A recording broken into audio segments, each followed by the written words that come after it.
Se você não assinar agora, eu juro que saio desta mesa chamando você de ladrã. Dalva empurrou a pasta azul pela toalha de renda, o copo de vinho virou, o líquido tinto escorreu pelo contrato e desceu na minha direção como sangue. Rafael não se levantou.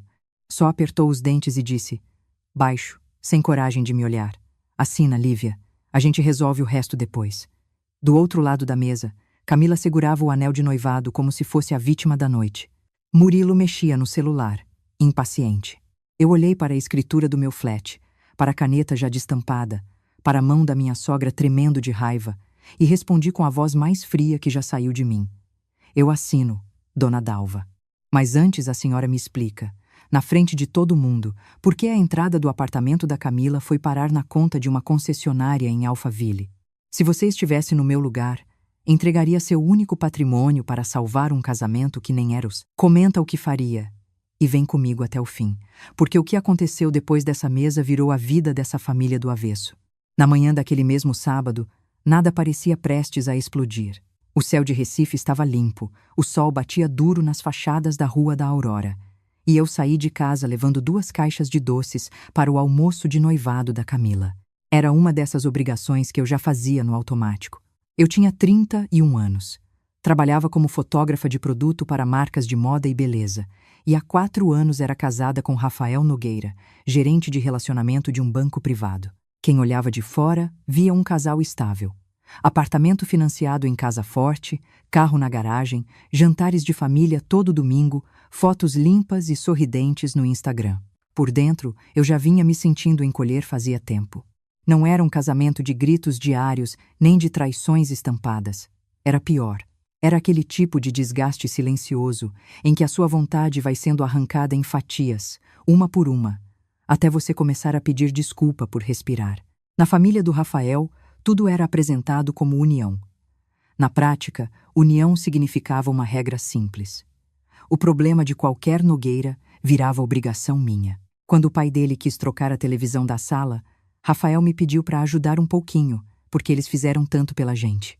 Quando Camila estourou o limite do cartão para bancar uma viagem a Trancoso com as amigas, Dalva ligou dizendo que a menina estava numa fase sensível e seria humilhante deixar o nome dela sujo. Rafael pagou uma parte sem me consultar e passou 2 faturas nossas para o rotativo. Quando Osvaldo tomou prejuízo com um fornecedor da loja de material elétrico, eu ouvi do meu marido, na cama, de luz apagada: "Você tem aquela reserva que sua madrinha deixou. A gente podia usar por 2 meses e depois eu repunha." Eu disse não. Ele ficou frio comigo por uma semana. A tal reserva virou assunto recorrente desde que me casei. Minha madrinha, Helena, nunca teve filhos. Quando morreu, deixou para mim um flat pequeno em Boa Viagem, quitado, e uma aplicação modesta que eu jamais mexi. "Isso é sua rede", ela me dizia. Mulher sem rede acaba pedindo licença para cair. Eu alugava o flat por temporada para executivos e turistas. Não me deixava rica, mas me dava uma segurança que ninguém da família do Rafael suportava saber que eu tinha. Dalva chamava o lugar de apartamento parado. Camila dizia que eu guardava patrimônio como velha desconfiada. Rafael oscilava. Às vezes dizia que admirava minha prudência. Às vezes soltava comentários sobre como o casal de verdade deveria compartilhar tudo. Só que compartilhar, naquela casa, nunca significava acesso igual. Significava meu lado abrir e o deles recolher. Camila era a estrela da família. Tinha 27 anos, se vendia nas redes como consultora de estilo e passava metade do tempo em provador de loja, salão e evento patrocinado por marca pequena em troca de stories. Bonita, fotogênica, rápida no elogio certo, aprendida desde cedo a girar qualquer sala em torno dela. Quando ficou noiva de Murilo Vasconcelos, a casa de Dalva entrou em estado de campanha. Murilo vinha de uma família de empresários de Jaboatão, trabalhava com importação de equipamentos náuticos e tinha aquele tipo de arrogância polida que muita gente confunde com educação. Falava baixo, mas só sobre o que lhe interessava. Sorria pouco, avaliava tudo como quem precifica mercadoria. Dalva se referia a ele como o futuro da Camila. Osvaldo dizia que a menina tinha subido de nível. Rafael, sempre querendo paz, repetia: "Pelo menos ela vai sossegar." Eu acreditei que o noivado ia de fato sossegar Camila. Nos primeiros meses, ela parecia disciplinada. Falava em apartamento, planilha, buffet, cerimônia civil, lua de mel. Criou até um caderno com paleta de cores e escreveu na capa: Projeto Vida Nova.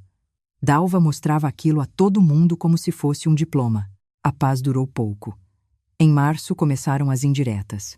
Hoje em dia, casamento sem imóvel próprio já nasce tropeçando. Mulher inteligente entra casada com teto garantido.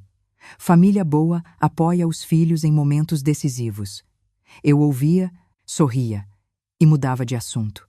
Até que numa terça-feira à noite, voltando do trabalho, encontrei Rafael sentado à mesa com 2 xícaras de café e uma expressão que já me avisou o tipo de conversa que vinha. Camila achou um apartamento muito bom em Setúbal, ele disse. Assim que eu tirei a bolsa do ombro. O pai do Murilo consegue desconto, mas precisa fechar logo. Eles estão correndo atrás da entrada.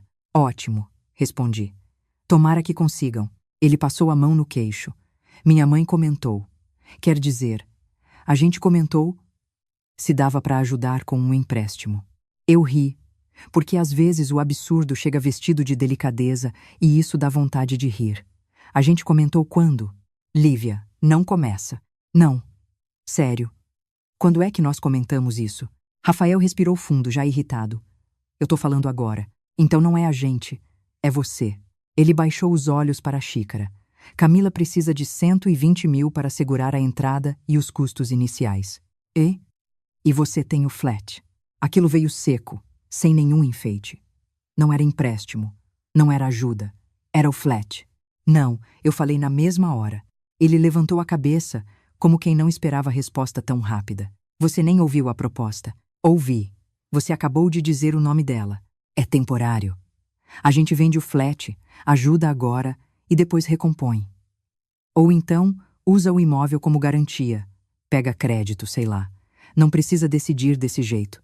Eu larguei a chave em cima do balcão, uma batida curta, e perguntei. Rafael, se o meu irmão precisasse de 120 mil para casar, você venderia alguma coisa sua? Ele abriu a boca, fechou e fez o que sempre fazia quando eu encostava na palavra justiça. Mudou de terreno. Não compara. Por quê? Porque a dinâmica é outra. Outra para quem? A conversa terminou como quase todas terminavam. Eu dizendo, não. Ele me acusando de rigidez, silêncio no jantar e o celular dele vibrando até tarde com mensagens da mãe. Na semana seguinte, Dalva apareceu no meu estúdio sem avisar. Eu estava fotografando uma coleção de sandálias quando minha assistente entrou e sussurrou que havia uma senhora me esperando na recepção. Quando vi minha sogra sentada no sofá bege, bolsa no colo, perfume forte espalhando pela sala, meu estômago fechou. Vim conversar como mulher, ela disse, antes mesmo de eu sentar. Sobre? Sobre visão de família. Sobre futuro. Pedi 2 cafés. Ela nem tocou no dela. Você sabe que eu sempre tratei você como filha. Eu permaneci calada. Quando alguém começa uma frase assim, a facada vem no fim. Camila tá entrando numa fase delicada. Casamento mexe com reputação, com posicionamento. A família de Murilo é exigente. Eles não vão dizer em voz alta, mas contam com uma estrutura à altura. Então conversem, com a Camila e com o Murilo. Já conversamos. Só que jovem erra, jovem se empolga. Às vezes precisa de uma família madura empurrando. Dona Dalva, se a senhora veio pedir que eu venda meu flat, a resposta continua sendo não. Ela sorriu sem mostrar os dentes. Você chama de seu flat. Eu chamo de patrimônio de uma casa só. Não somos uma casa só quando a conta é minha. Lívia, ela se inclinou para a frente. Você é inteligente. Não me obrigue a dizer as coisas feio. Quando uma mulher casa, ela entra num sistema de troca. Recebe um sobrenome, recebe proteção, recebe lugar.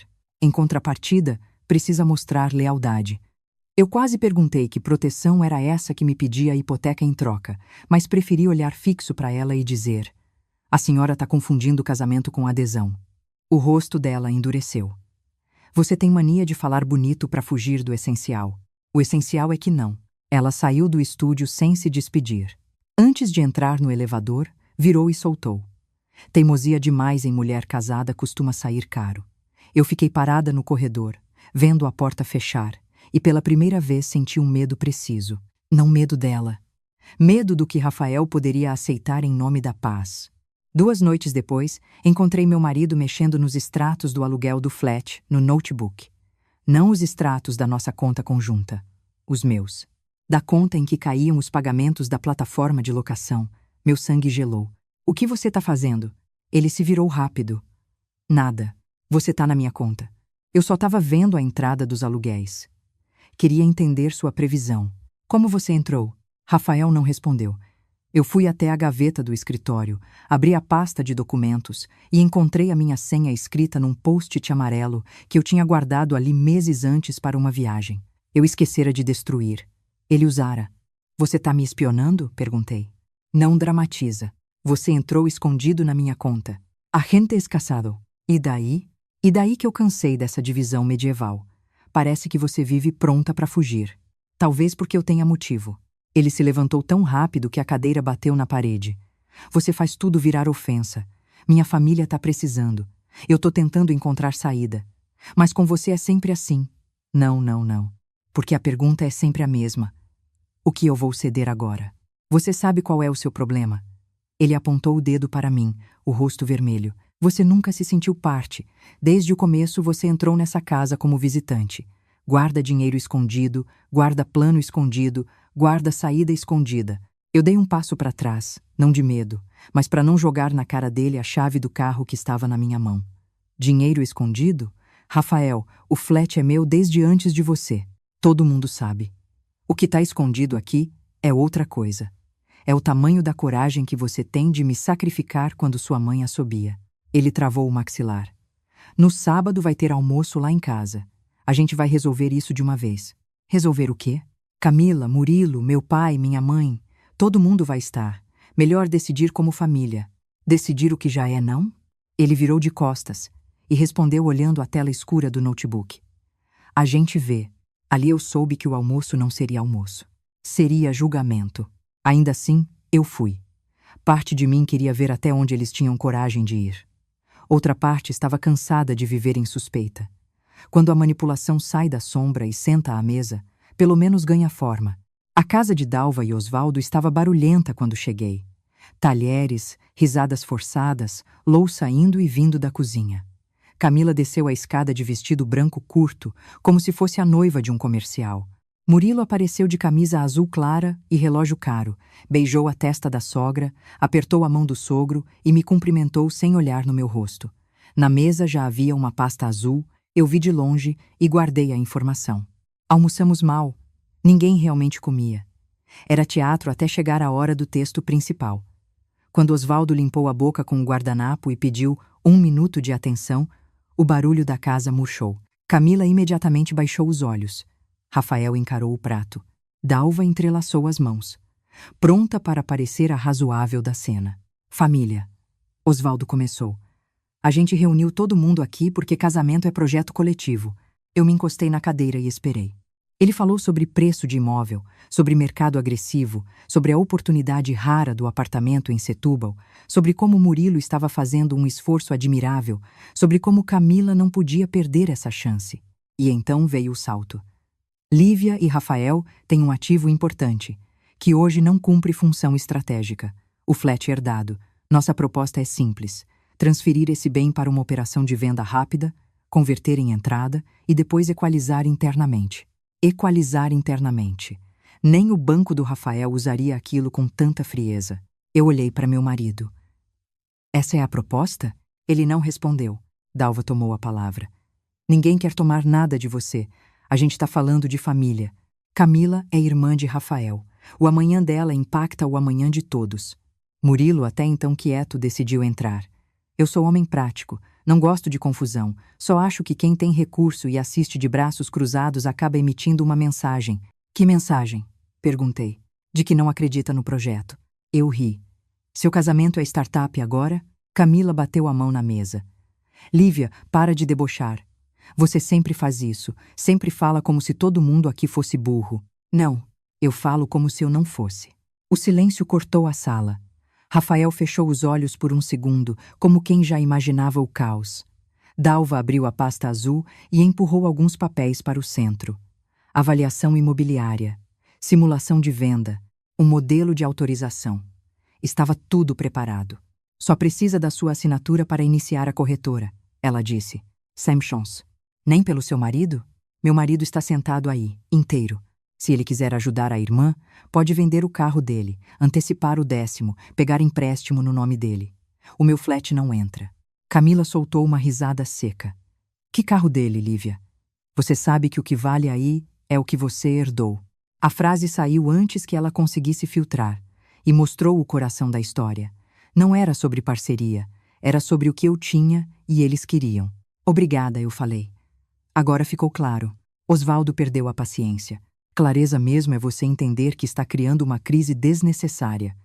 Ninguém aqui vai esquecer quem ajudou ou quem virou as costas.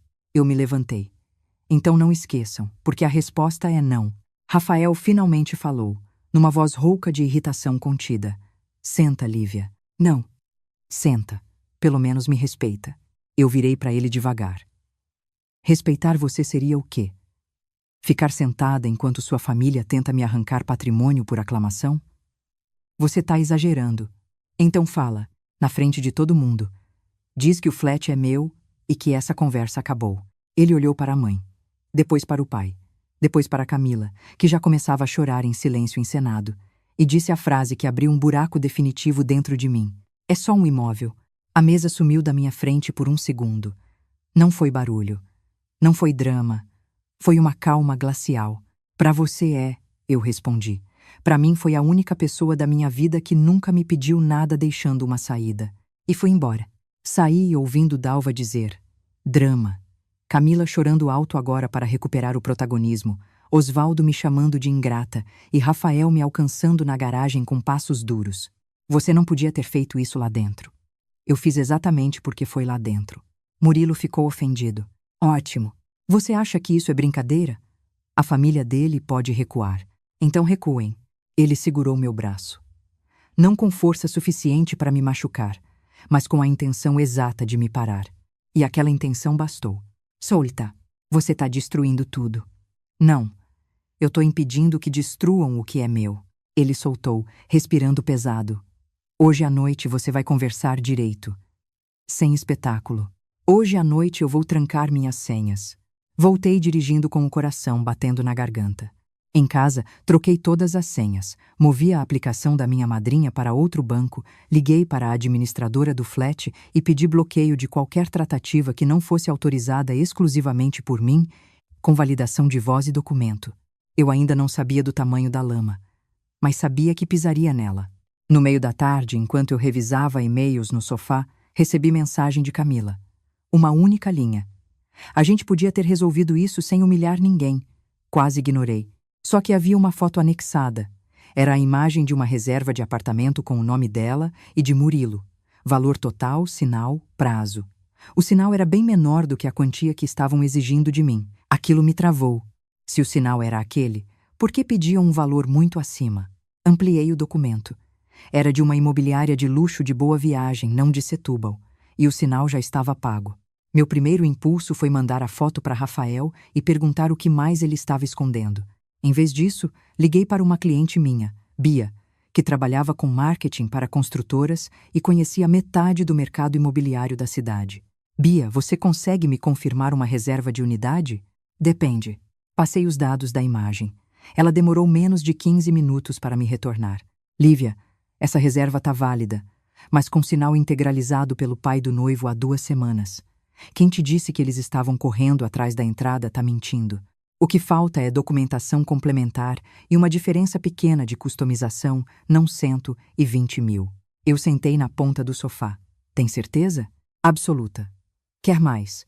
A unidade não é nem a que está no documento da foto antiga. Eles migraram para outra mais barata depois de uma negociação. Quando desliguei, o mundo ganhou linhas novas.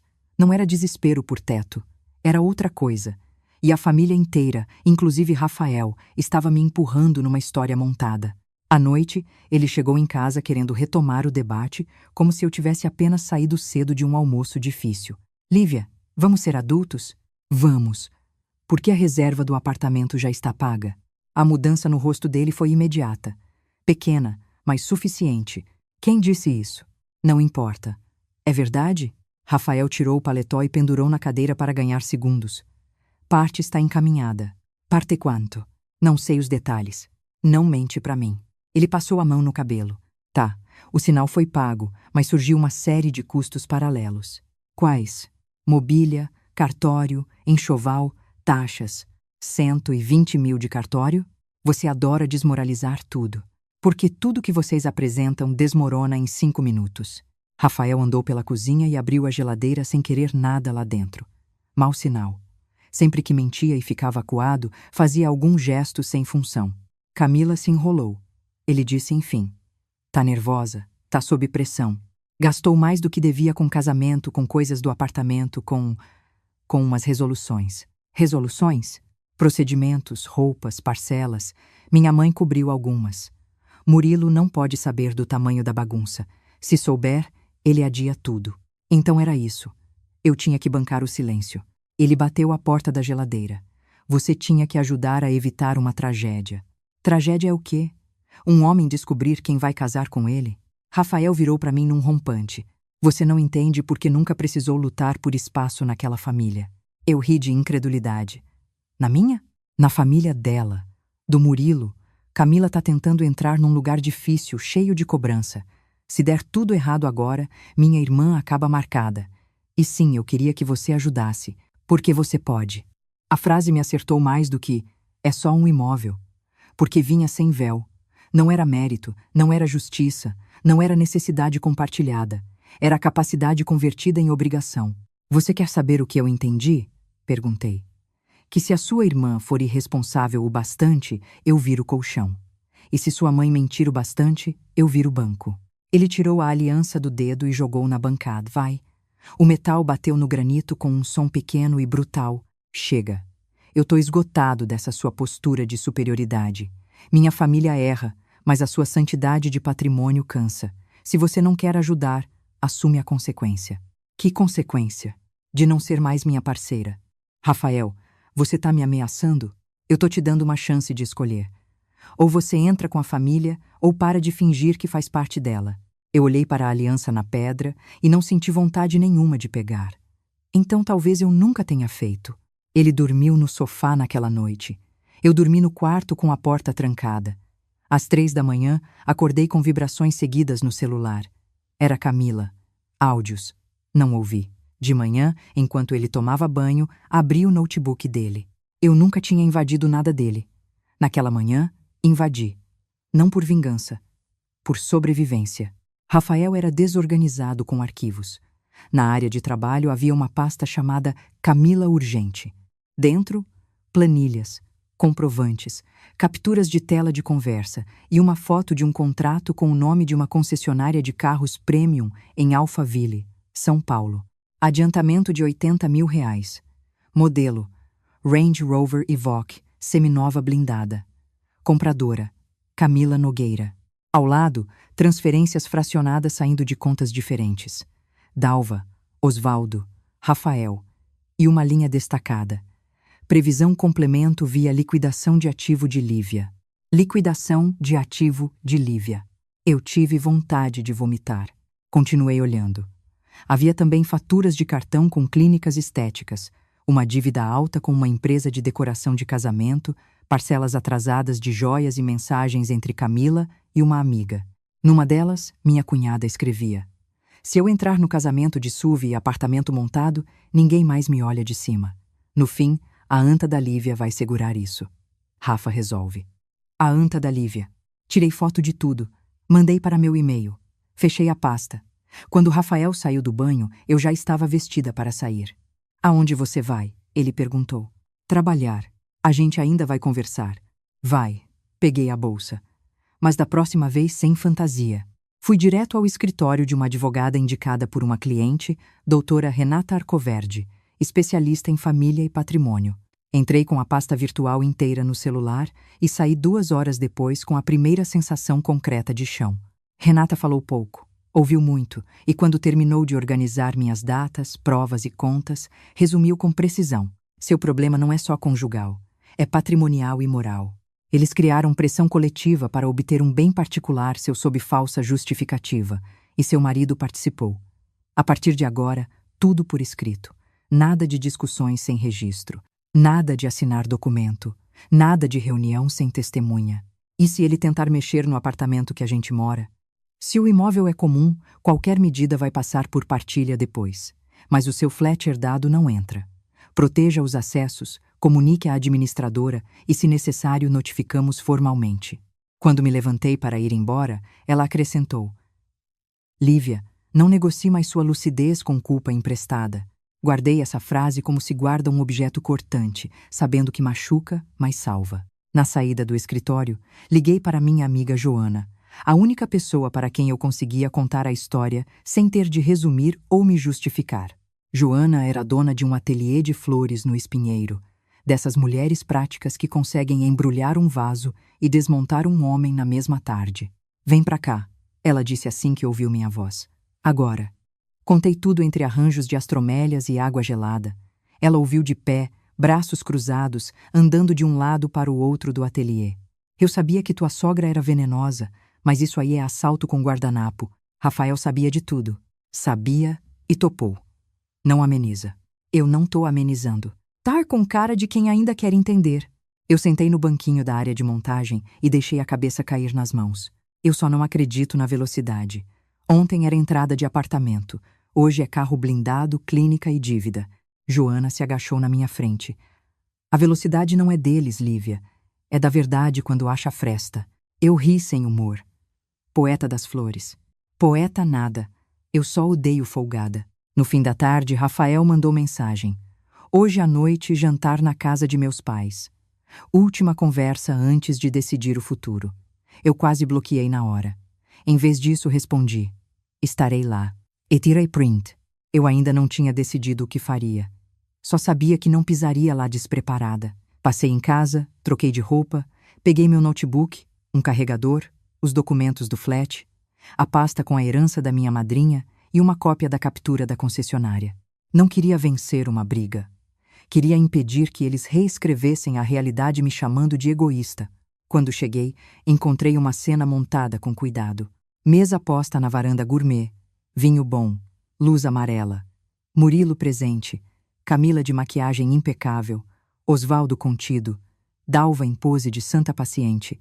Até uma tia distante, Irene, estava ali, estrategicamente convocada para engrossar a noção de família e servir de plateia moral. A pasta azul me esperava ao lado do meu prato. Que bom que você veio com calma, Dalva disse. Calma, eu tenho de sobra. Mentira é que me falta. Rafael me lançou um olhar de aviso. Sentei sem devolver. Dalva iniciou com um discurso treinado. Falou em excessos emocionais, em mal-entendidos, em desorganização natural de casamento, em falas ditas no calor. Depois chegou onde queria. Para virar essa página, a gente elaborou uma solução equilibrada. Nada de vender seu flat agora. Só uma cessão temporária como garantia. Em 6 meses, tudo volta ao normal. Eu abri a pasta. Não era cessão temporária coisa nenhuma. Era autorização ampla para intermediação, alienação e movimentação vinculada a um contrato de crédito lastreado no meu imóvel. Ergui os olhos. Vocês acham que eu sou idiota ou só confiam muito na pressa? Osvaldo bateu a mão na mesa. Lívia, ninguém vai ser atacado aqui. Então não me tragam documento de venda disfarçado de solução. Murilo soltou um suspiro impaciente. Eu sinceramente não entendo por que isso virou novela. A quantia seria recomposta. Por você, se necessário. Como o quê? Como a Evoque? Camila empalideceu. Rafael enrijeceu na cadeira. Dalva tentou interromper. Eu não sei do que você está falando. Foi aí que aconteceu a cena do vinho, da ameaça de me chamar de ladrã e do contrato manchado.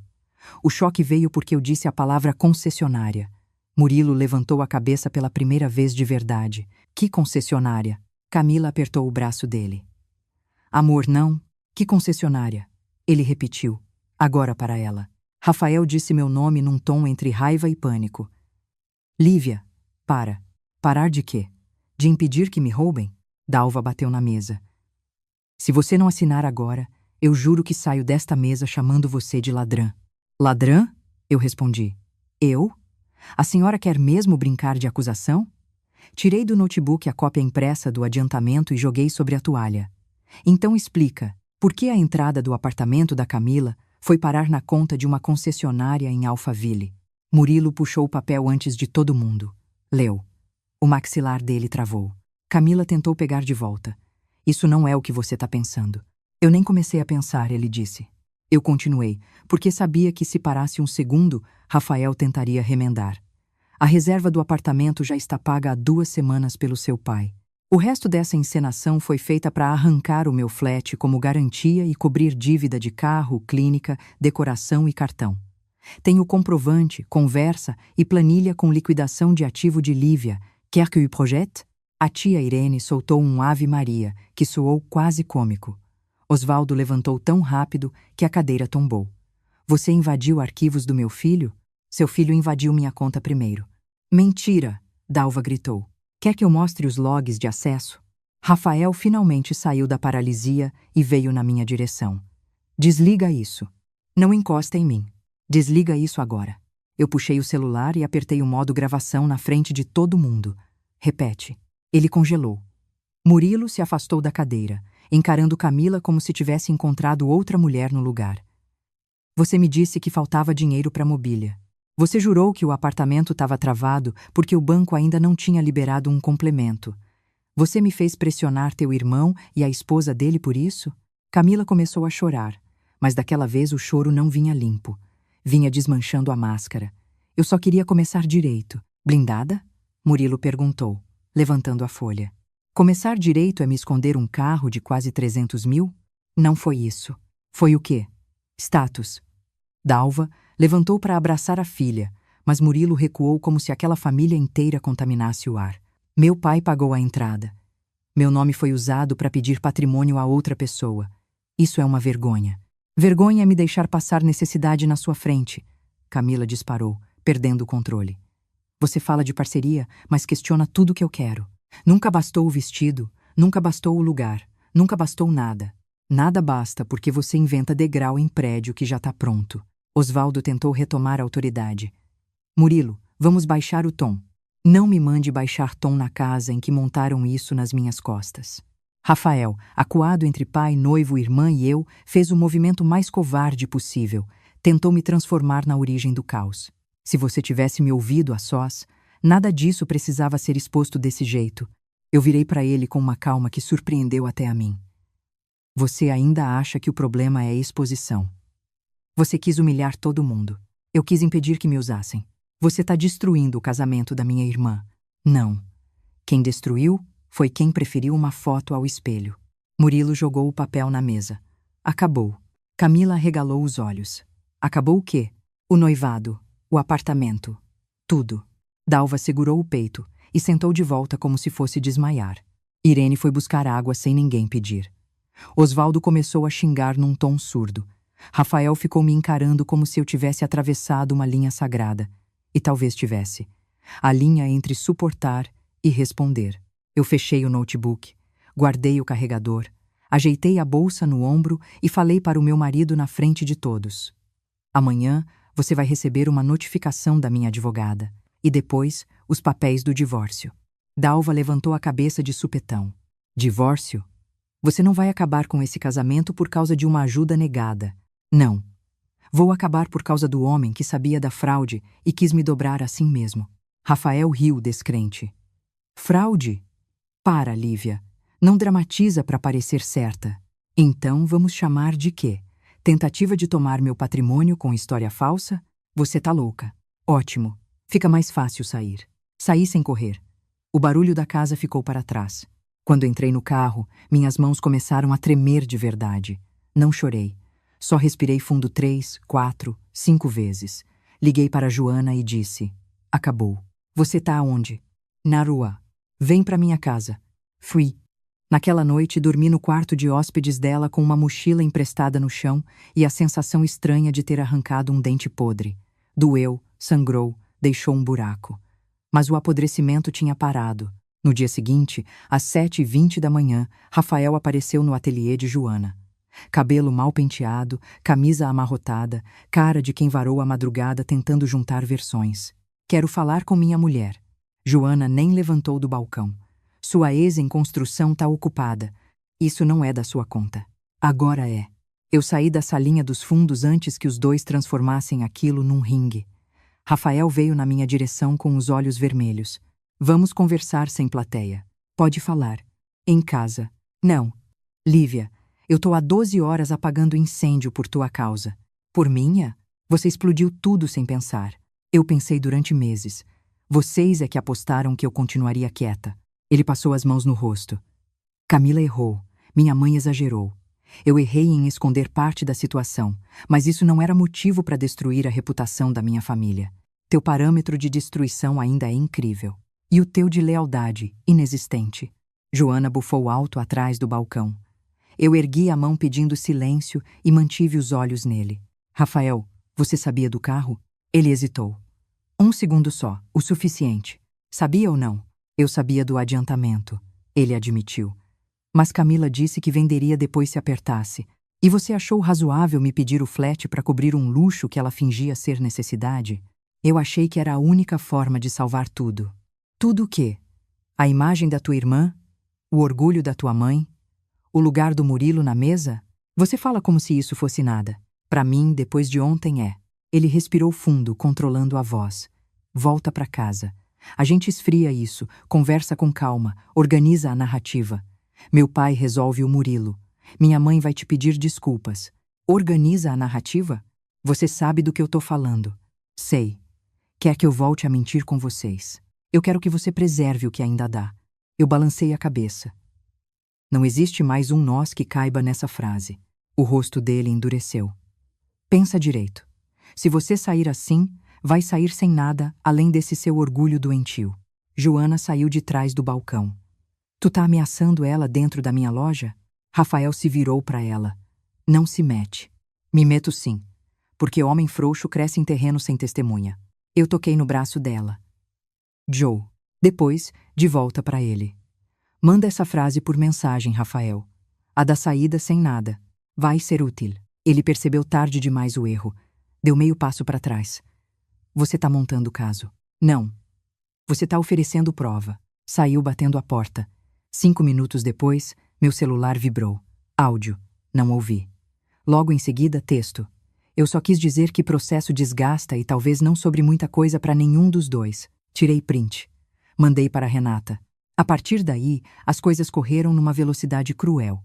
A advogada notificou Rafael formalmente sobre a separação de corpos, a preservação do meu patrimônio particular e a proibição de qualquer tentativa de disposição do flat. Eu aluguei um apartamento pequeno no Derby, mobiliado por 3 meses. Voltei ao nosso apartamento apenas uma vez, acompanhada de Joana e do porteiro como testemunha, para pegar roupas, equipamentos de trabalho, documentos e alguns livros. Rafael não estava. Dalva estava, sentada no sofá, ereta como juiz. Você nunca me enganou. Ela disse assim que me viu entrar. Estranho, tentou me enganar mesmo assim. Você gosta de ganhar. Eu gosto de não ser roubada. Ela ergueu o queixo. Mulher que desmancha o casamento por causa de dinheiro termina sozinha. Mulher que aceita chantagem termina vazia. A minha família vai superar isso. Vai. Principalmente quando alguém contar para o Murilo que a joia de noivado também estava parcelada no nome do Rafael. Ela empalideceu. Eu não sabia se estava mesmo. Chutei. Pela reação, acertei. Você é baixa, ela sussurrou. Eu aprendi a descer quando tentaram me empurrar. Peguei minha câmera, minhas lentes, minhas roupas e uma caixa pequena com cartas da minha madrinha. Na porta, ouvi Dalva dizer atrás de mim. Você ainda vai se arrepender de ter enfrentado mulher mais velha. Sem me virar, respondi. A senhora confunde idade com autoridade. Eu perdi o medo das duas. No meu novo apartamento, o silêncio tinha som de hospital depois da visita. Estranho, limpo, sem alma ainda. Passei a primeira noite ouvindo geladeira, trânsito distante e a minha própria cabeça. A vontade de chorar vinha em ondas curtas. Eu segurava uma, duas, na terceira deixava passar. Não chorava só por ter sido atacada. Chorava pela humilhação de perceber que eu havia dividido a cama com um homem que, entre a minha dignidade e o conforto da família dele, tancheculheu o segundo com naturalidade. No terceiro dia de separação, recebi uma ligação de número desconhecido. Era Murilo. Podemos conversar? Eu quase desliguei. Mas havia algo na voz dele, menos arrogante, mais quebrada. Por quê? Porque eu acho que você ainda não sabe de tudo. Marcamos num café discreto em Boa Viagem, às 4 da tarde. Murilo chegou sem relógio, sem pose e sem a energia de dono de sala. Pediu um expresso duplo e foi direto ao ponto. Meu pai pagou a entrada do apartamento porque a Dalva disse que queria surpreender Camila com a bênção da família. Eu topei porque achei elegante. Depois começaram as histórias de atraso de marcenaria, taxas, personalização, lista de presentes, não sei o quê. Quando vi que toda semana surgia um buraco novo, estranhei. Pedi acesso às contas. Camila chorou. Disse que eu estava humilhando ela. Ontem de manhã, antes de vir falar com você, eu fui atrás. Hã? Ele me encarou. Tem mais dívida do que você imagina. Camila fez financiamento em nome próprio, usou o limite do irmão, fez compra parcelada em nome da mãe, deve a 2 clínicas, deve a uma empresa de cenografia, e aquela concessionária não foi a única loucura. Qual foi a outra? Uma cota de investimento num clube de beach tênis de luxo. 50 mil. Eu fechei os olhos por um segundo. Ela estava montando uma vida cenográfica. Ela estava tentando caber num lugar que não era dela. Como uma flat. Com qualquer coisa ao alcance. Eu não tô defendendo ela, só tô dizendo que virou compulsão. E o Rafael? Murilo mexeu na xícara antes de responder. Seu marido sabia de metade e desconfiava da outra metade. Mas toda vez que eu apertava, ele entrava no papel de irmão protetor. Dizia que se o casamento passasse, ela amadurecia. Ele sempre acredita que a conta da maturidade vem para outro pagar. Murilo assentiu, como quem tinha aprendido essa frase tarde demais. Eu quis te pedir desculpa. Meu nome foi usado para te pressionar. E eu fui estúpido bastante para colaborar porque comprei a narrativa da família unida. Eu agradeci com um aceno pequeno. Não queria proximidade. Só informação. Antes de ir embora, ele me entregou uma pasta fina. Tem cópia dos comprovantes que consegui. Se isso te ajuda legalmente, usa. Ajudava. Renata analisou tudo na mesma noite. Melhora teu cenário. Mostra coação patrimonial baseada em fato falso e manipulação coletiva. Seu marido não é só omisso. Ele foi agente. Eu pensei que ouvir isso me daria satisfação. Deu luto. Do lado de lá, a família Nogueira rachava. Murilo cancelou oficialmente o noivado. A notícia correu rápido, porque Camila tinha exibido demais a própria vida online para um fim silencioso. Os posts sumiram. As fotos de pré-wedding desapareceram. As legendas românticas foram arquivadas e os comentários curiosos começaram a pipocar. Dalva passou a dizer a conhecidos que houve incompatibilidade de valores. Irene, a tia, espalhou que eu tinha plantado dúvida num relacionamento já fragilizado. Rafael me mandou 2 mensagens ambíguas, uma pedindo que eu não espalhasse a sujeira, outra dizendo que eu nunca entenderia o peso de ser filho mais velho. Eu respondi a nenhuma. Uma semana depois, veio a proposta dele por e-mail, certamente orientada por algum advogado alarmado. Desistia de qualquer pretensão sobre o flat, aceitava partilhar apenas o apartamento conjugal e os bens comuns, desde que eu assinasse uma cláusula de confidencialidade sobre questões íntimas da família. Renata riu ao ler. Eles não querem paz, querem contenção. Recuso. Refina. A gente aceita a base da partilha, mas não confissão de silêncio eterno. E inclui uma indenização pelas despesas que você teve com mudança e aluguel por conta da separação precipitada por conduta dele. Rafael recusou a indenização no mesmo dia. A guerra entraria em outra fase. No domingo seguinte, quando eu finalmente consegui almoçar com meus pais para contar tudo, minha mãe chorou de um jeito que me desmontou mais do que qualquer grito da Dalva. Meu pai ficou quieto por quase 20 minutos. Depois perguntou só isso. Tu tá segura? Quando respondi que sim, ele levantou, foi até o quarto, voltou com um envelope e colocou na minha frente. Não é para processo.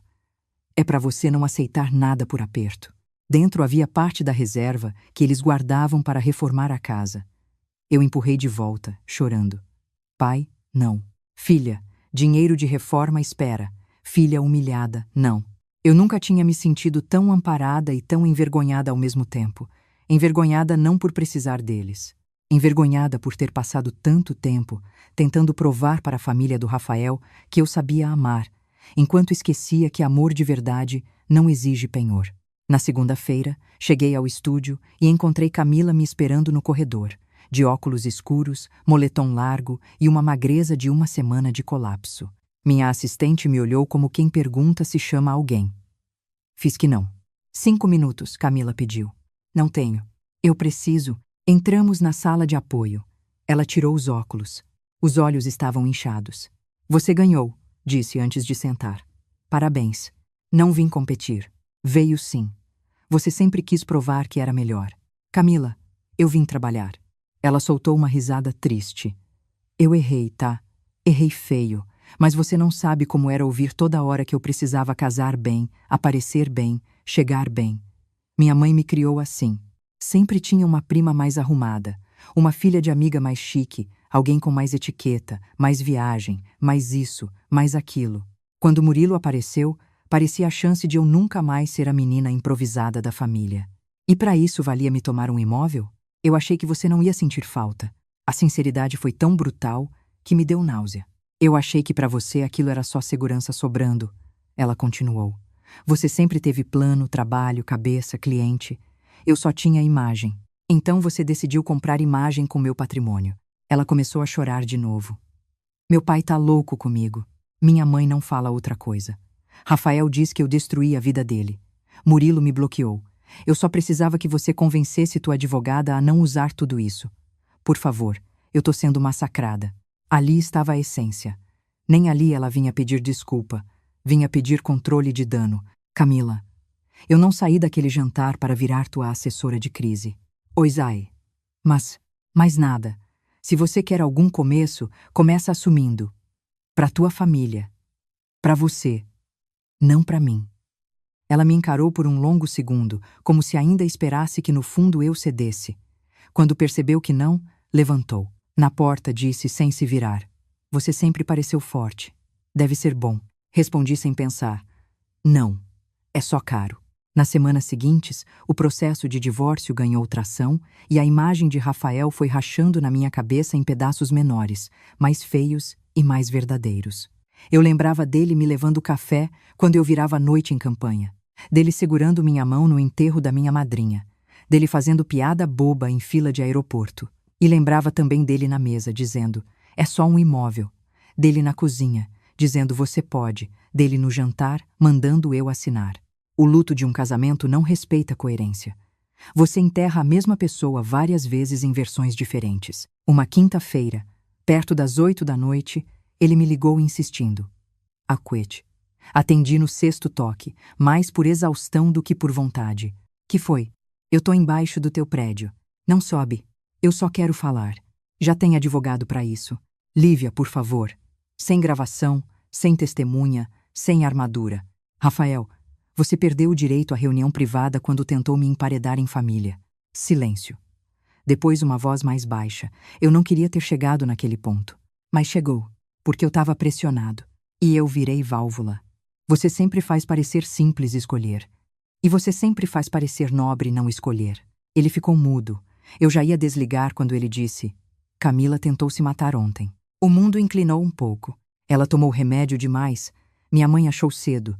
Já saiu do hospital. Eu sentei na beira da cama. Ela tá em acompanhamento? Vai começar. O médico falou em compulsão, ansiedade, essas coisas. Fechei os olhos. Sentir pena não anulava nada. Só tornava tudo mais humano e mais triste. Eu sinto muito, falei, sincera. Então por que você não para? A pergunta veio quase infantil. Parar o quê? De pressionar. De ir até o fim. De querer punição. Eu não quero punição, Rafael. Eu quero saída. Pra você, saída. Pra gente, desmoronamento. Desmoronamento começou antes de mim. Você podia ter sido mais generosa. E você podia ter sido meu marido. Do outro lado, ouvi um choro engasgado que ele tentou esconder no silêncio. Talvez fosse real. Talvez fosse mais uma tentativa de me deslocar para o lugar da cuidadora. Eu já não conseguia distinguir e isso, por si só, era a prova final de que o casamento tinha acabado. Desce. Ele pediu uma última vez. Nem que seja para dizer na minha cara que odeia. Eu não odeio você, Rafael. Isso seria mais fácil. Eu só não confio mais. Desliguei. Fiquei sentada no escuro por muito tempo. Chorei por Camila, pela doença que talvez estivesse por trás da vaidade compulsiva, pelo menino que Rafael talvez tivesse sido antes de aprender que ser bom filho significava oferecer os outros, pelo que eu não podia consertar sem me destruir de novo. Na manhã seguinte, Renata me chamou ao escritório. Havia novidade. O advogado de Rafael queria converter o divórcio litigioso em consensual com partilha do apartamento, dos móveis e do carro comprado na constância do casamento. Em troca, eu desistiria de discutir danos. Ele cedeu rápido demais, observei. Renata assentiu. Porque descobriu outra bomba. Ajoelha e fala. Ela me entregou uma cópia de matrícula. Osvaldo havia tentado usar o apartamento conjugal, que também estava no meu nome, como garantia em uma renegociação empresarial sem me avisar. O banco travou por exigência de anuência minha. Se aquilo passasse, eu seria arrastada junto. Eu senti o estômago gelar de novo. Quando foi isso? 3 semanas antes do jantar da pasta azul. Ou seja, enquanto me pressionavam pelo flat, havia uma segunda movimentação mirando o bem comum do casal. A família não estava apagando o incêndio. Estava cavando saídas em todo lugar onde meu nome pudesse servir de ponte. Aceita o consensual, Renata disse. Agora eles querem sepultar rápido porque sabem que a narrativa deles fica indefensável se isso for aprofundado. Eu quero uma cláusula de vedação de uso futuro do meu nome em qualquer operação pendente. Perfeito. E uma compensação financeira. Quanto? Pensei por poucos segundos. Não queria arrancar nada que me prendesse à lógica deles. Queria uma quantia que dosse como reconhecimento de culpa, não como corrente. 50 mil. Alto o bastante para significar. Baixo o bastante para fecharem. Fecharam. Só que antes da assinatura final, Dalva decidiu tentar o último golpe emocional. Foi até a casa dos meus pais sem avisar. Minha mãe me ligou tremendo. Corri para lá e encontrei minha sogra sentada na sala onde passei a adolescência, segurando um copo d'água e representando humildade. Eu vim como mãe. Ela disse, assim que entrei. Então devia ter vindo há anos. Não fala assim comigo na casa dos teus pais. Na minha, a senhora falou pior. Meu pai levantou da poltrona, pronto para pedir que ela saísse, mas eu quis ouvir. Precisava encerrar aquilo sem intermediação. Eu reconheço que tudo passou do limite, Dalva começou. Camila tá doente, Rafael tá destruído, Osvaldo tá endividado, essa família se desfez. Eu avisei que estava sendo montada uma violência. Violência é palavra forte.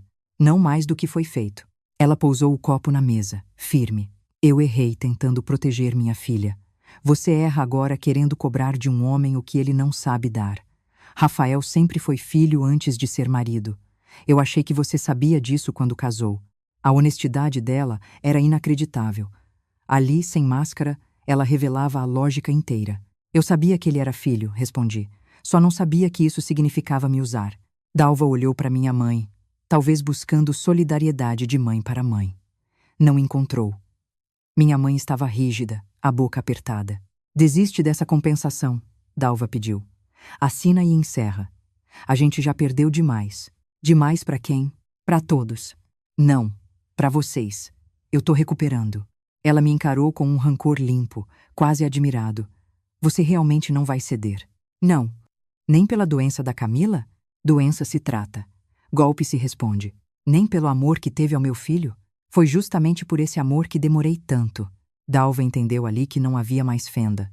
Levantou, ajeitou a bolsa e passou por mim dizendo baixo, para só eu ouvir. Homem nenhum suporta mulher que aprende a ficar sem ele. Eu abri a porta. Então que suportem a própria ausência. Ela foi embora. Meu pai fechou o portão com força desnecessária. Minha mãe sentou e começou a chorar de raiva, não de tristeza. Eu a abracei e senti o ciclo se deslocar. Não era mais eu tentando ser aceita por uma família alheia. Era eu sendo protegida pela minha. A assinatura do divórcio foi marcada para uma terça-feira de chuva fina, num cartório da Madalena. Rafael chegou mais magro, barba por fazer, olhos cansados, acompanhado do advogado. Eu estava com Renata. Não houve cena. Só papel, caneta, leitura e um silêncio tão profissional que dava vontade de rir. Cederam o apartamento para venda posterior com divisão proporcional. Meu flat foi reconhecido explicitamente como bem particular incomunicável. O carro que compramos juntos ficaria com ele, compensado em valores na partilha. Haveria a transferência dos 50 mil em até 10 dias. Ficou registrado que nenhuma dívida da família de origem de qualquer cônjuge poderia ser imputada ao outro. Renata fez questão dessa linha. Quando chegou minha vez de assinar, minha mão não tremeu. Quando chegou a dele, tremeu visivelmente. No fim, saímos quase ao mesmo tempo do cartório. A chuva tinha parado. Rafael ficou parado debaixo da marquise, como se esperasse um gesto meu. Eu já ia em direção ao carro quando ele chamou meu nome. Lívia. Virei. Eu queria pedir desculpa direito, sem justificativa. Esperei. Ele engoliu em seco. Eu te vi como solução tantas vezes que esqueci de te ver como pessoa. E toda vez que minha mãe apertava, eu te empurrava para frente porque você aguentava. Eu transformei tua força em obrigação. Eu sei. Ouvir aquilo me deu menos triunfo do que eu imaginei que daria. Era tarde demais para conserto e cedo demais para indiferença. Respondi. Foi isso mesmo.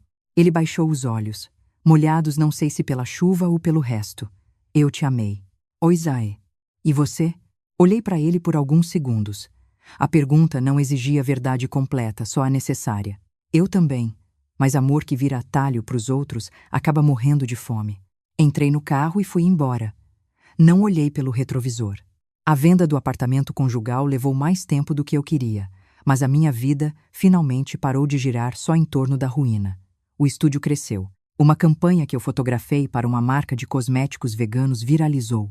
Meu nome começou a circular em eventos do setor e recebi proposta para assumir a direção criativa de imagem de uma rede de moda local. Pela primeira vez em anos, eu fazia planos sem imaginar quem viria pedir um pedaço. Também voltei a usar o flat de Boa Viagem em alguns fins de semana, não só alugado, mas como refúgio meu. Passei a dormir lá de vez em quando, a ouvir o barulho do mar cedo, a cozinhar pouco, a deixar a sandália torta na varanda sem ninguém me chamar de egoísta por possuir algo que não servia ao coletivo deles. Mandei reformar o banheiro, troquei as cortinas, pendurei na sala uma foto da minha madrinha, sorrindo com um lenço ridículo na cabeça, tirada numa viagem nossa antiga. Sua rede, eu dizia olhando para o quadro. Tá funcionando. Joana insistia para que eu voltasse a sair. Eu ia sem muita convicção. Café, jantar, inauguração, uma ou outra risada genuína. Não era sobre encontrar alguém, era sobre reaprender a estar em lugares sem carregar justificativa. Do lado de lá, as notícias chegavam pelos cantos, sem eu pedir. Camila iniciou terapia intensiva e sumiu das redes. Murilo não voltou atrás. Osvaldo foi obrigado a vender parte do estoque da loja para cobrir passivos que vieram à tona. Dalva envelheceu de repente, disseram. Rafael pediu transferência para outra agência. Não fiquei feliz com a desgraça deles. Fiquei aliviada por ela não ser mais meu endereço. 3 meses depois da assinatura, a compensação financeira caiu na minha conta junto com a primeira parte da venda do apartamento. Eu não comemorei comprando nada extravagante. Comemorei quitando o que restava do meu estúdio, adiantando o contrato de um assistente novo e abrindo uma reserva empresarial com meu nome sozinho. À noite, levei meus pais e Joana para jantar num restaurante pequeno em Olinda.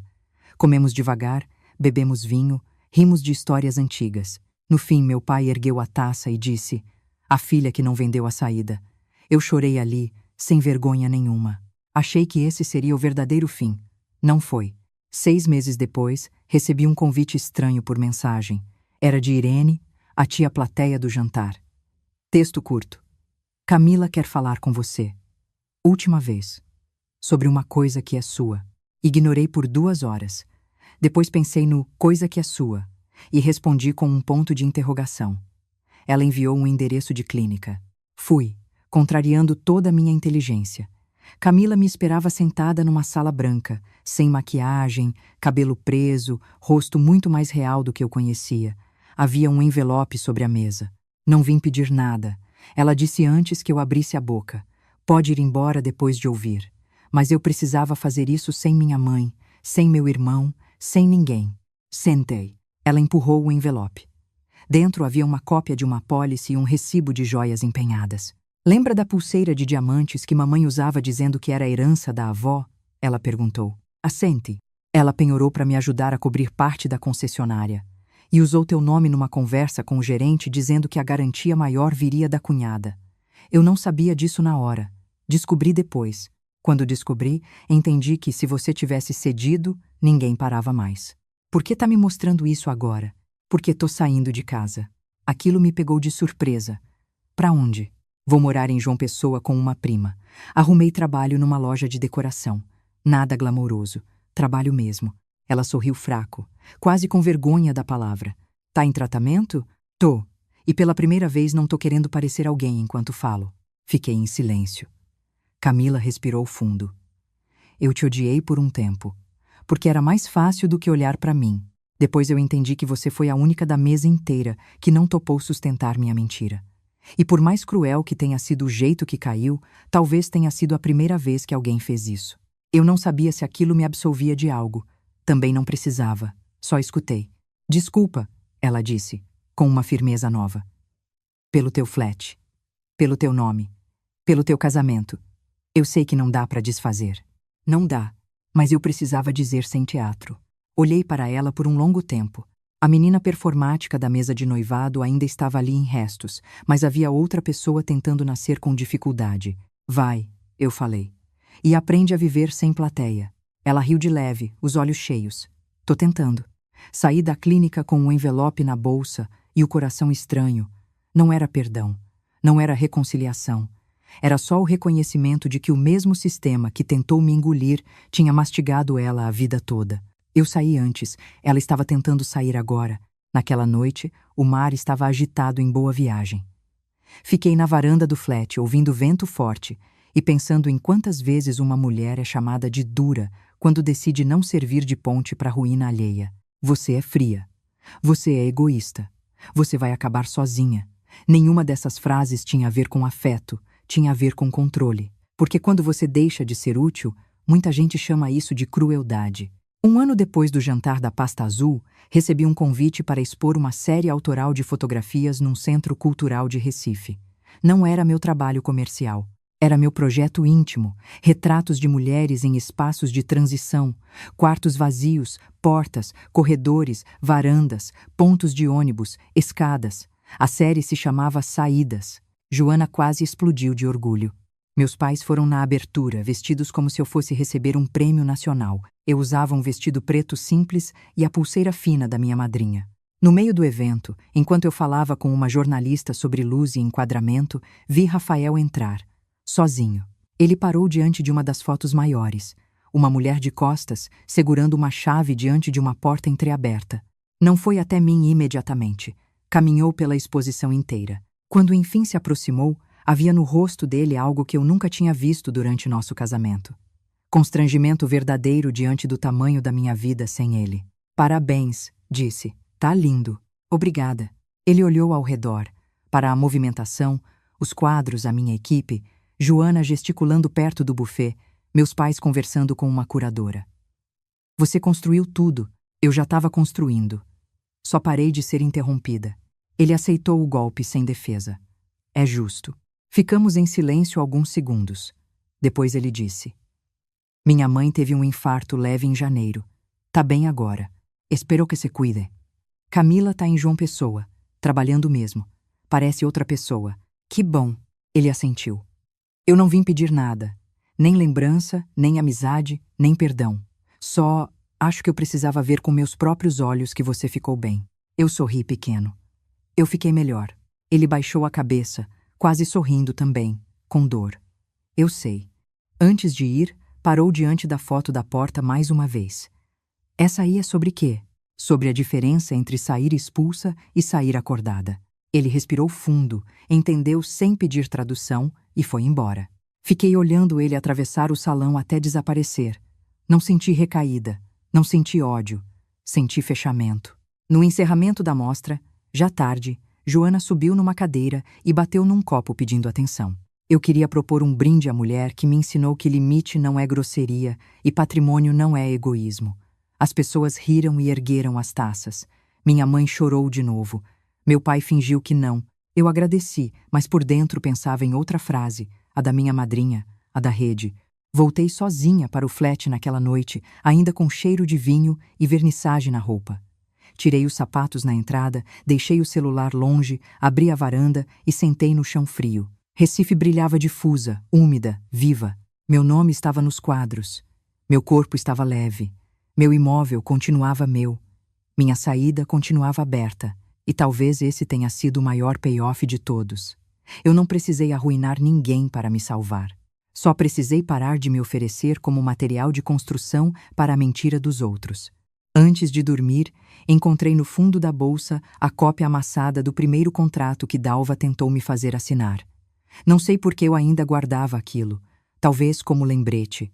Talvez como prova de uma versão minha que quase foi dobrada. Rasguei em tiras lentas, joguei no lixo da cozinha e lavei as mãos. Na manhã seguinte, o mar amanheceu liso. Fiz café, abri o notebook, revisei um orçamento grande e recebi uma mensagem de Joana. Adivinha quem fechou campanha nacional? Respondi com uma foto minha na varanda e a frase: a mulher que não vendeu a saída. E era verdade. Eu não vendi. Achei que a história terminava ali. Estava errada. 2 semanas depois da abertura da exposição, numa terça-feira em que eu estava finalizando um catálogo para uma marca de resortwear, recebi uma ligação do cartório de registro de imóveis. A escrevente falou meu nome completo, confirmou o CPF, data de nascimento e perguntou se eu havia comparecido pessoalmente para reconhecer uma assinatura referente ao flat de Boa Viagem. Meu corpo inteiro gelou. Não. Houve uma pausa curta do outro lado. Então a senhora precisa vir até aqui ainda hoje. Houve uma tentativa de protocolar uma procuração particular com sua assinatura autorizando intermediação exclusiva de venda do imóvel. Eu levantei da cadeira tão rápido que a assistente deixou uma caixa cair no chão. Quem levou? A pessoa se identificou como representante de corretora. O documento apresentou inconsistência, então suspendemos, mas é importante formalizar. Fui para o cartório com Renata e no caminho tentei não pensar. Quando você já foi encurralada uma vez, a imaginação vira inimiga. Corre na frente, acende todos os alarmes e ainda inventa mais 5. A procuração era grosseira para quem olhava com calma. Minha assinatura imitava o desenho, não o pulso. A cláusula me permitia vender o flat abaixo do valor de mercado e receber sinal por terceiros. A corretora indicada tinha CNPJ real, mas o contato do representante não constava nos registros da empresa. O reconhecimento de firma era falso. A história não era apenas familiar, agora era crime explícito. Renata pediu a imagem da câmera do cartório. O funcionário resistiu no começo, depois cedeu mediante requerimento formal. Quando a gravação abriu na tela do computador interno, eu reconheci no mesmo segundo o homem de boné tentando manter o rosto baixo diante do balcão. Jonas. O antigo motoboy da loja de Osvaldo, aquele que vivia fazendo entrega de material elétrico e favor para a família desde sempre. Renata virou para mim. Você conhece? Conheço. Então isso não é obra de golpista aleatório. Não. No corredor do cartório, liguei para Rafael. Não por saudade nem por impulso. Por estratégia. Se ele soubesse de algo, a voz entregaria. Se não soubesse, a reação também. Atende. Eu disse assim que ele disse alô. Alguém tentou vender meu flat com procuração falsa. Jonas apareceu em câmera de cartório. O silêncio do outro lado foi tão duro que parecia pedra. Rafael? Eu. Não sabia disso. Tem certeza? Lívia, eu juro. Então me diz de onde teu pai tirou coragem para fazer mais essa. Meu pé? Não finge. Jonas não age sozinho. Ele respirou uma vez, longa, pesada, e quando voltou a falar havia pânico real ali. Eu não estava sabendo, mas eu imagino. Então imagina rápido e me retorna, porque agora eu não estou mais só me defendendo. Eu vou até o fim. Desliguei. 3 horas depois, ele me mandou uma única mensagem. Fui à loja. Encontrei uma cópia da matrícula do teu flat no escritório do meu pai e rascunhos de anúncio. Minha mãe diz que era só uma consulta para ver se o mercado ainda absorvia. Eu sei que você não vai acreditar, mas eu não sabia. Eu não respondi. Encaminhei para Renata. Entramos com notícia crime na mesma semana. Não porque eu quisesse vingança criminal como troféu, mas porque percebi, com uma nitidez que antes eu recusava, que a fronteira deles não existia. Se eu aceitasse mais aquela tentativa como desespero de família, daqui a pouco estariam falsificando qualquer coisa que carregasse meu nome. Quando Dalva soube da denúncia, me ligou de um número que eu não conhecia. Atendi por descuido. Você enlouqueceu de vez, ela disparou, sem cumprimento. Vai botar teu ex-sogro em delegacia? Ele se colocou. Isso foi só um mal-entendido. Mal-entendido é errar número do apartamento. Falsificar procuração é outra coisa. Jonas se excedeu. Com matrícula tirada do escritório do teu marido? Sem ninguém saber? Poupa meu tempo. Ela perdeu o verniz rápido. Você quer ver um homem velho algemado por causa de papel. Eu quero que parem de achar que meu nome é ferramenta. Você ainda se acha vítima. Não. Eu me reconheço alvo. E Rafael, você quer destruir o resto da vida dele também? Aquilo me fez rir de um jeito quase feliz, porque finalmente a pergunta vinha nítida demais.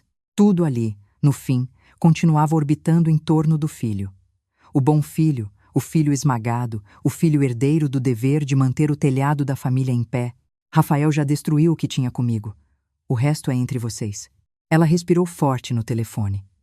Homem nenhum permanece inteiro depois que uma mulher resolve humilhá-lo. Então talvez esteja na hora de alguns homens aprenderem a quebrar sem levar a casa dos outros junto.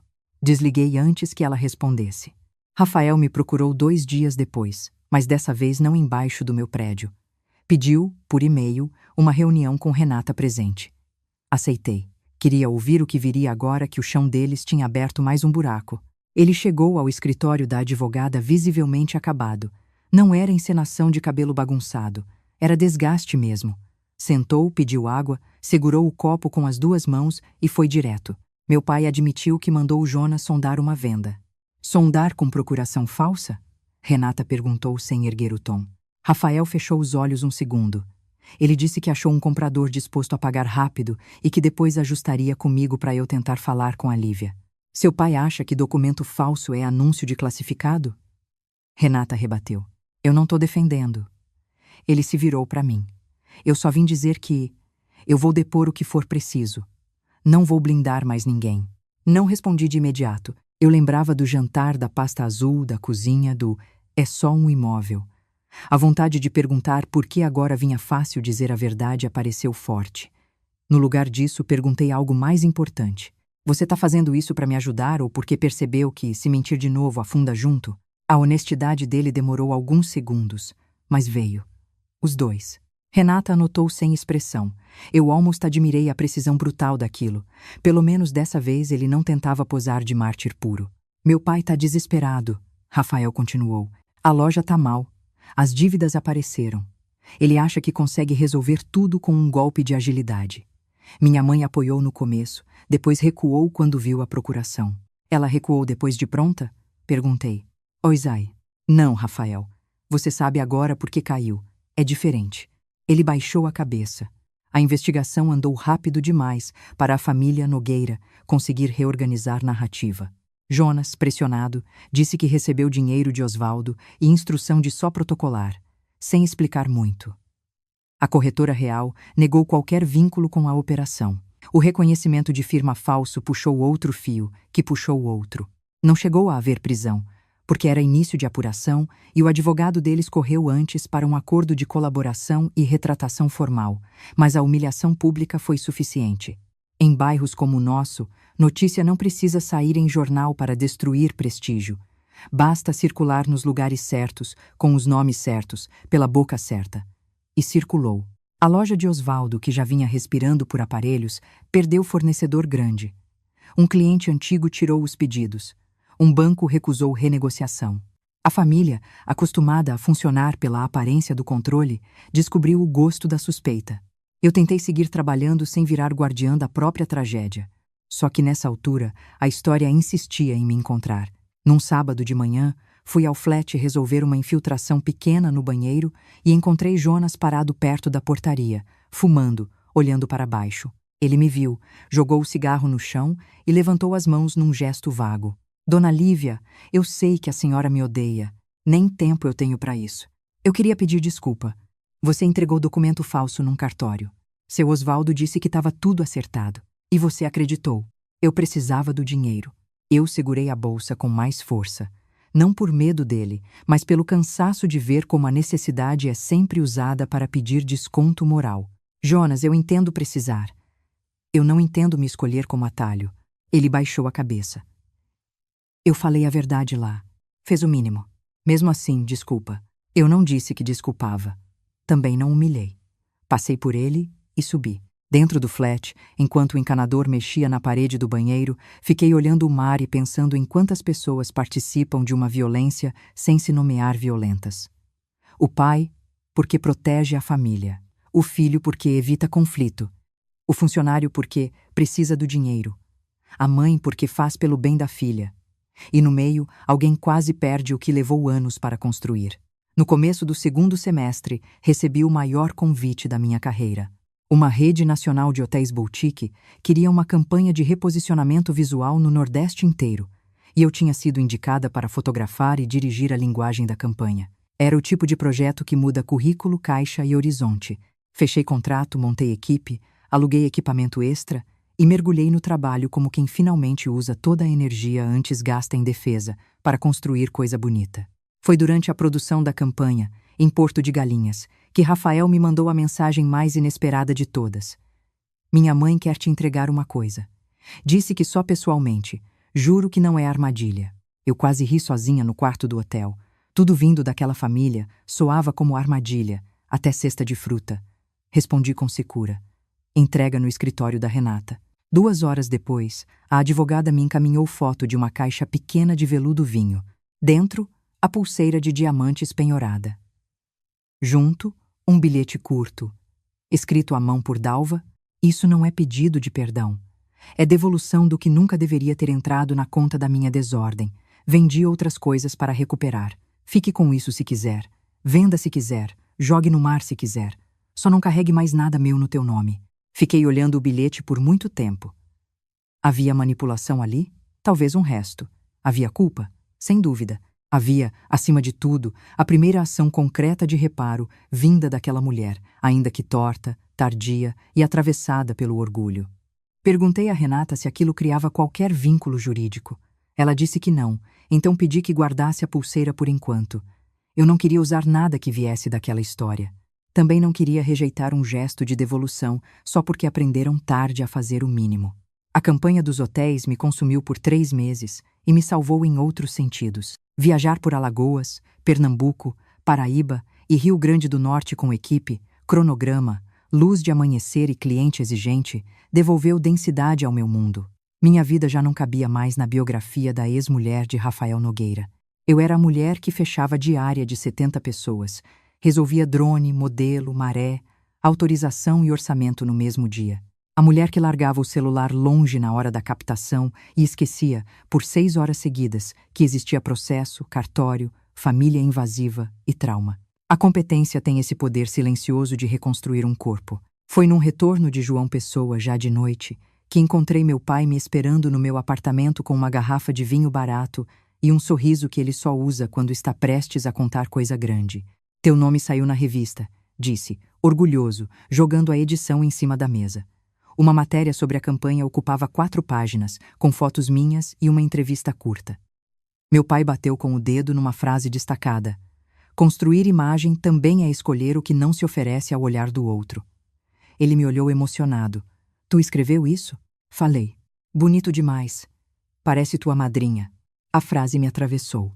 Abri o vinho com ele e com minha mãe, que apareceu meia hora depois, trazendo cuscuz de frigideira como se eu ainda tivesse 15 anos. Jantamos tarde, rimos, comentamos bastidores, e quando eles foram embora o apartamento não pareceu pequeno, nem provisório. Pareceu meu. A audiência preliminar do caso da procuração falsa foi marcada para novembro. Eu não queria transformar aquilo em espetáculo, mas também não tinha a intenção de sumir para poupar desconforto de ninguém. Fui. Renata foi comigo. Osvaldo apareceu ao lado do advogado, mais curvo, menor, sem a imponência de mesa patriarcal. Jonas confirmou tudo de novo. O Ministério Público encaminhou proposta de acordo penal com reparação, multa, retratação formal e vedação de qualquer aproximação ou contato patrimonial comigo. Renata me perguntou no corredor se eu concordava. Concordo, respondi. Desde que a retratação seja por escrito, assinada por ele e pela Dalva, reconhecendo falsidade e ausência total de autorização minha. Osvaldo resistiu no começo. Quando percebeu que a alternativa seria prolongar a exposição, cedeu. Dalva assinou. Quando vi o nome dela no papel admitindo que jamais teve permissão para tratar do meu flat, senti uma espécie de fechamento técnico. Não era a emoção bonita, era a engenharia moral. A realidade, por fim, estava registrada como de fato foi. Na saída do fórum, Dalva me pediu 1 minuto. Renata me olhou e deixou a escolha comigo. Eu disse sim porque queria acabar, não porque quisesse proximidade. Dalva estava irreconhecível da mulher da pasta azul, mais magra, menos vaidosa, menos império. Ainda orgulhosa, mas sem exército. Eu não vou te pedir que compreenda, ela disse. Nem eu me compreendo direito mais. Fiquei quieta. Passei a vida inteira achando que família se segura de qualquer jeito, continuou. Mesmo torcendo lei, palavra, o que fosse. Eu não reparei quando proteger virou invadir. A senhora reparou. Só achou aceitável. Ela aceitou o golpe com um aceno mínimo. Talvez. Por que a senhora está me dizendo isso agora? Porque ver meu nome num papel desse me fez sentir pequena. Foi a primeira vez? Ela olhou para o chão. Não. Foi a primeira vez sem desculpa. Eu não sabia o que oferecer àquilo. E, sinceramente, não me cabia oferecer nada. Espero que a Camila fique bem, falei. E que a senhora nunca mais use amor como justificativa para a tomada.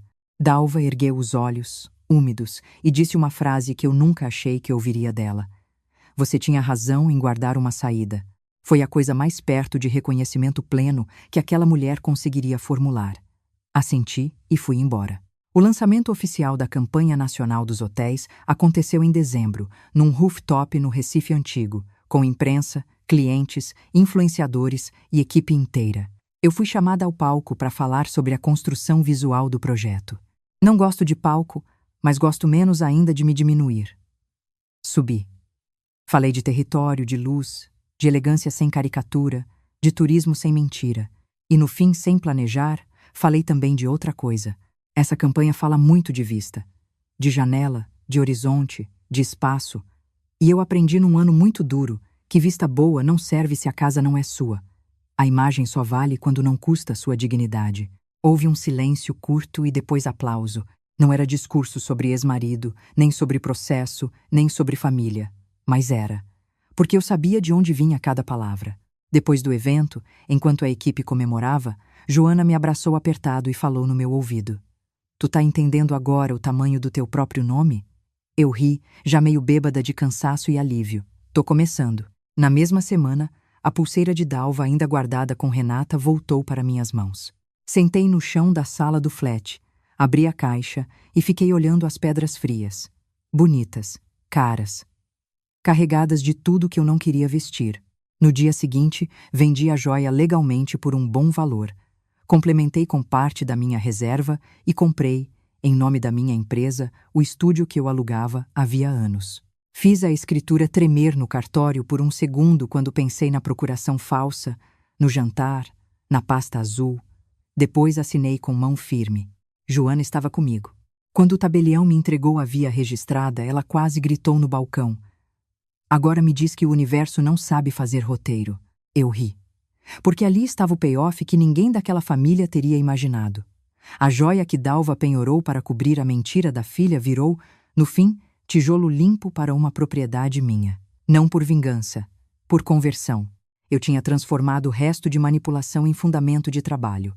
Na inauguração do novo estúdio, pendurei na entrada um quadro pequeno com a foto da porta entreaberta da exposição e embaixo uma legenda discreta. Saída não é fuga. É arquitetura de respeito.